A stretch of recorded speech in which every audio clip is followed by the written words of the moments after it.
کیا عید کی نماز مسجد میں پڑھنے سے نہیں ہوگی؟ تو السلام علیکم میرے پیارے بھائی اور بہن، عید کا چاند نظر آتے ہی ہر طرف خوشی پھیل جاتی ہے، تو میں ٹیلر سے اپنا کپڑا لے کر آتا ہوں اور یہ پیشاوری جوتا مجھے پسند آ جاتا ہے تو اسے خرید لیتا ہوں، اور گھر میں ساری تیاریاں چل رہی تھی اور گھر کی عورتیں مہندی لگا رہی تھی۔ عورتوں کا مہندی لگانا یہ حضرت صفیہ کی سنت ہے جو کہ ہمارے نبی کی پھوپھی ہیں، تو ہمارے نبی نے بھی عورتوں کو مہندی لگانے کی اجازت دی ہے۔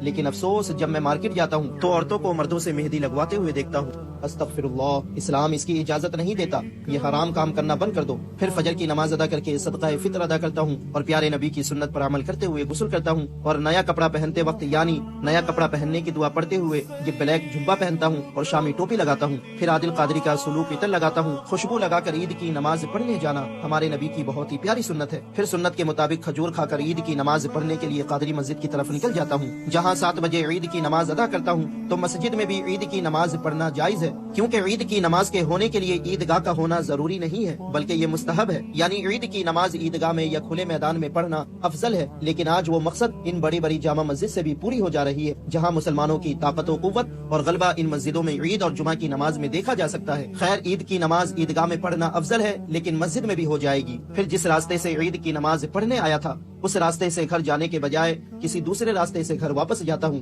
ایسا کرنا ہمارے نبی کی سنت ہے۔ پھر گھر جا کر ابو سے گلے ملتا ہوں، جس کے بعد بہت ہی سکون و اطمینان ملتا ہے، کیونکہ اس وقت کا ہر بیٹا انتظار کرتا ہے۔ پھر سب کو مبارکبادی دیتا ہوں، کیونکہ عید صرف نیا کپڑا پہننے اور خوشبو لگانے کا نام نہیں ہے بلکہ دل کو صاف کر کے ہر ایک نفرت اور دشمنی کو ختم کر کے ہر ایک کو دل سے لگانے کا نام عید ہے۔ پھر اپنے چھوٹے بھائیوں اور بہنوں کو عیدی دیتا ہوں اور مجھے ابو کی طرف سے عیدی ملتی ہے۔ تو عیدی دینا یہ پیارے نبی کی یا کسی صحابہ کی ڈائریکٹلی سنت تو نہیں ہے، لیکن انڈائریکٹلی اس کا تعلق ہمارے نبی اور صحابہ سے ضرور ملتا ہے کہ خاص موقع پر تحفہ دینا اور خوشیاں بانٹنا ہمارے نبی کی بہت ہی پیاری سنت ہے۔ صحابہ کرام بھی عید کے دن خیرات اور تحفے دیا کرتے تھے، جو کہ بعد میں عیدی دینے کی روایت بن گئی۔ تو عیدی دینا یہ اسلام کی ایک خوبصورت روایت بن چکی ہے۔ پھر شیر خورما کھا کر اللہ کا شکر ادا کرتا ہوں۔ آپ سب کو عید مبارک۔